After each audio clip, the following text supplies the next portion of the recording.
안녕하십니까. 법무부인 중의 강동원 변호사입니다.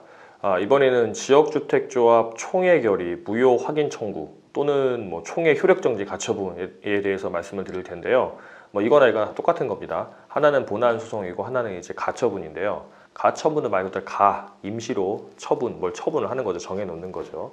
그래서 총회 이제 지역주택조합 하다 보면 총회를 하는데 임시총회도 있고 정기총회도 있겠죠. 총회를 하는데 그 총회 결의 내용이 잘못됐거나 절차가 법 절차에 틀려가지고 이게 효력이 없다라고 해서 이제 이의를 제기할 때 하는 소송이 총회 결의 무효 확인 소송 또는 부존재 확인 소송 이렇게 한다고 하는데 그렇게 제기를 하고 그다음에 이걸 소송하게 되면 6개월, 1년씩 걸리니까 이거를 빨리 끝내기 위해서 한두 달 만에 나올 수 있게 효력정지 가처분 처분도 할 수 있습니다. 이게 두 개를 하는 건데 보통은 가처분부터 먼저 하죠. 가처분 되고 나면 사실은 소송 판결과 거의 똑같은 효과를 가지게 되니까 처음부터 하는데 이걸 내가 총회 결의 효력 내용이 마음에 안 든다고 무조건 할 수 있는 게 아니고요. 일정한 사유가 있어야 됩니다. 정확히 말하면 법에 위반되는 사유가 있어야 되겠죠. 가장 대표적인 게 뭐가 있냐면 추가 분담금이 너무 과도하게 나온다든가 아니면은 이제 총회 서면 결의를 할 때 서면 결의가 보통 20% 이상을 다 직접 참석을 해야 되는데 그 20%조차도 위임장을 준다든가 서면 결의서를 줘가지고 한다든가 아니면은 그 결의한 내용이 너무 이제 이상한 내용이라는 예를 들어서 그러진 않겠지만 조합원 1000명이냐 조합원 중에 10명에 대해서 1번부터 10번까지에 대해서는 그 모든 재산을 조합권으로 한다 이렇게 결의를 했다고 쳐보죠. 이제 과반수도 아니고 3분의 2가 됐다고 쳐봐요. 그럼 과연 그게 효력이 있냐? 그건 아니잖아요. 상식적으로 아니지 않습니까? 그건 공소양속에 위반돼서 무효라고 하는데 그런 결의, 그러니까 절차가 잘못됐다거나 아니면 내용이 잘못됐다거나 이게 법이 잘못됐을 때 그 효력을 이제 무효라 확인받는 게 총회 결의 무효 확인 소송이고 가처분으로 하게 되면 총회 결의 효력정지 가처분 이렇게 될 겁니다. 이제 저희가 실제 한 사례 중에는 지역주택자 총회 결의 효력정지 가처분을 해서 저희 가처분 결정을 받았었는데요.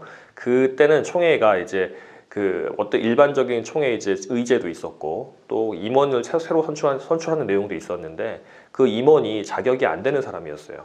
그러니까 그 조합의 지역주택조합 총회 표준 규약에 보면은 이러이러한 사람 금치사인자 사람 파산 선고를 받은 사람 등등이 있는데 금고 이상의 형을 선고받은 사람은 안 된다고 되어 있는데 그 사람은 금고 이상의 형을 선고받은 상태였습니다. 근데 그 사람에 대해서 이제 새롭게 조합장으로 선출되는 그 총회 결의가 자기네끼리 과반수액을 했다고 하더라도 이제 법에 위반되고 정관에 위반되니까 무효라고 봐야 되겠죠. 이제 그런 내용. 그 다음에 총회 결의를 할 때 이제 목소리 큰 사람들이 소리 지르고 욕하고 물병 집어던지고 해가지고 이제 아주 공포스러운 분위기를 만들어서 총회를 했다는 그 내용. 그 다음에 그 총회 투표용지에 써서 해야 되는데 그렇게 하지 않고 거수로 그냥 다 볼 수 있게 무슨 북한처럼 그렇게 한 내용 그런 것들을 이제 다투어가지고 무효로 주장했었고 효력정지 가처분이 나왔었습니다. 그래서 그때 당시에는 그 효력정지가 되고 나서 몇 달 있다 다시 총회를 이제 기존의 총회가 무효가 됐고 다시 총회를 했었던 그런 사례가 있고요.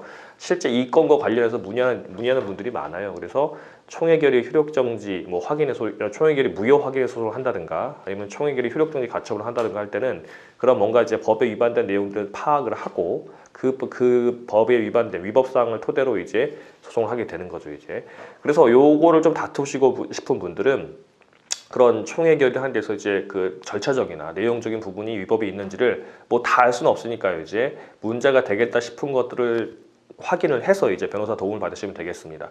가장 대표적인 게 추가 분담금 문제가 가장 많죠. 이제 추가 분담금을 이제 찬성하는 쪽에서는 5천만 원, 1억씩 하자. 우리는 그거라서 못 하겠다 이렇게 나오는 경우들이 있거든요. 그래서 변경 계약서를 쓰자. 그렇게 되면 써버리게 되면 어떻게 되냐 이런 문제들이 있는데 이거 저희가 더 말씀을 드릴 수가 없으니까 이게 문제가 된다 싶으시면 그런 총회 책자 같은 거 나온다든가 아니면 총회 결의 이제 결과 같은 게 나온다든가 하게 되면 그런 걸 가지고 한번 상담을 요청하시면 아마 도움을 받을 수 있을 것으로 보입니다.